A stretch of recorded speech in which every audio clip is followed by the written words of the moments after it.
اعوذ باللہ من الشیطان الرجیم بسم اللہ الرحمن الرحیم۔ السلام علیکم ورحمۃ اللہ وبرکاتہ۔ آج میں آپ کو ایک بہت اہم وظیفہ بتا رہی ہوں جو سورہ مزمل کے حوالے سے ہے۔ یہ صرف 3 دن کا وظیفہ ہے اور یہ میں لے کر آئی ہوں ان لوگوں کے لیے جو غیر ملکی ویزے کو حاصل کرنا چاہتے ہوں اور ان کو کسی قسم کی کوئی صورتحال نظر نہیں آ رہی کہ وہ ویزا کیسے حاصل کریں۔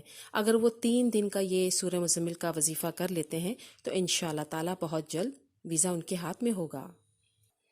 ملکی معیشت کی خراب صورتحال کے باعث لوگ زیادہ سے زیادہ باہر جانا چاہتے ہیں لیکن اس کے لیے ویزے کا حصول ممکن نہیں۔ تو جو وظیفہ میں آپ کو بتا رہی ہوں، اگر آپ اس کو پورے توجہ کے ساتھ، محنت کے ساتھ اور اللہ تعالیٰ کی ذات پر یقین کرتے ہوئے دعا کریں گے تو انشاءاللہ تعالیٰ بہت جلد ویزا آپ کے ہاتھ میں ہوگا۔ وظیفہ کچھ یوں ہے۔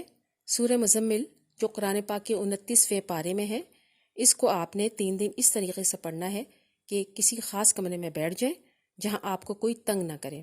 اچھا، یہ بات یاد رہے، اس وظیفے کا کوئی ٹائم مقرر نہیں، جب بھی آپ کو وقت ملے آپ اس وظیفے کو آرام سے کر سکتے ہیں۔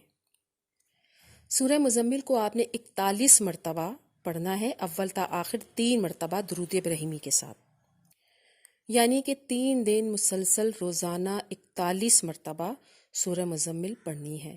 جب سورہ مزمل آپ پڑھ لیں تو سجدے میں جا کے اپنی جائز حاجات کے لیے دعا مانگیے۔ انشاءاللہ تعالیٰ اس وظیفے کو کرنے کے بعد اللہ تعالیٰ آپ کی جائز مراد کو پورا فرما دیں گے۔